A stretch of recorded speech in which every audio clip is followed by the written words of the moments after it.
Last year, our second child, Jasper, was born. And for the first 3 months of his life, I was away from work on new parent leave, a policy introduced by my firm a couple of years ago that allows fathers to extend the usual 2-week paternity leave to 12 weeks.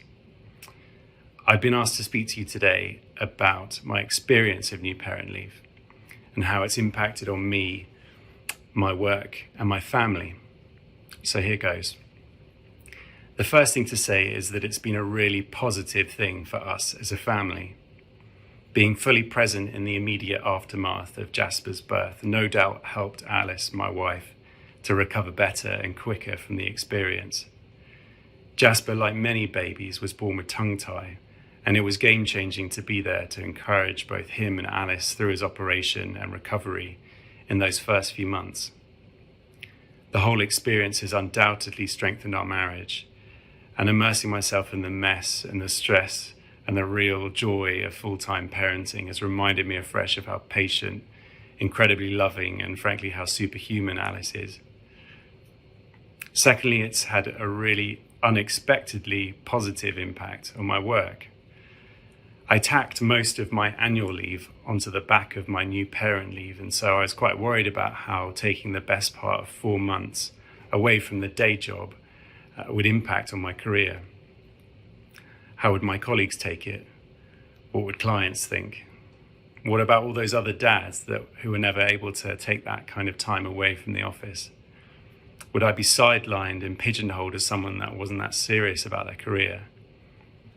Well, on all counts, I've actually found the opposite to be true. It has actually sparked some really interesting conversations with clients who themselves were driving forward their own new paternity policies. And talking about it openly has allowed me to reconnect with others that I hadn't been in touch with for a while. And really importantly, being away from work for an extended period actually gave me the headspace to cast fresh vision over the coming years and to refocus on what I want to achieve and the work that I want to prioritize. It's also been wonderful to see other dads at work encouraged to take extended paternity leave themselves.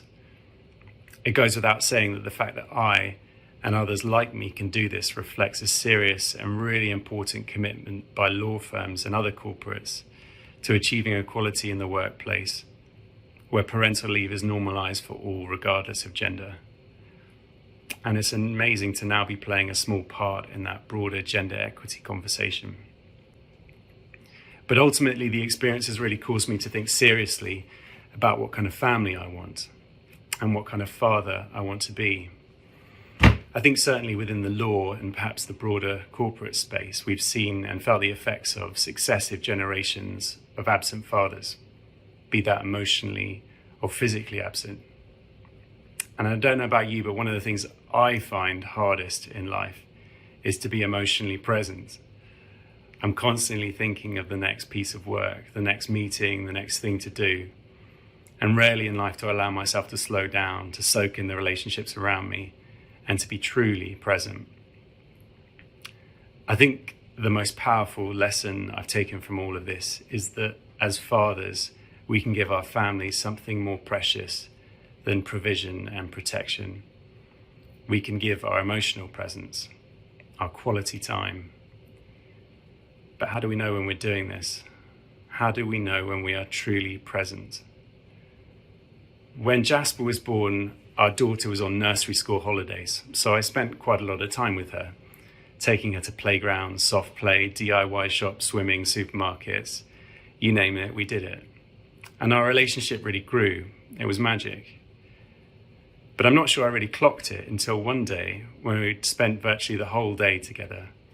I was tidying downstairs and saw this.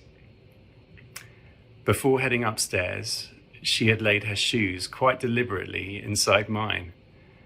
And it dawned on me that because I had slowed down just to be with her, to focus on her, because I was giving her my full attention, she'd felt known and loved and bonded to me. And that was her outward signal to say, I feel connected to you. And I know that because I began to see a pattern emerge, that when we had quality time together, she laid her shoes in mine. You can see I don't have the most varied selection of shoes. But this simple act has come to me to be the best barometer I have to tell when I hit the point of being really present at home.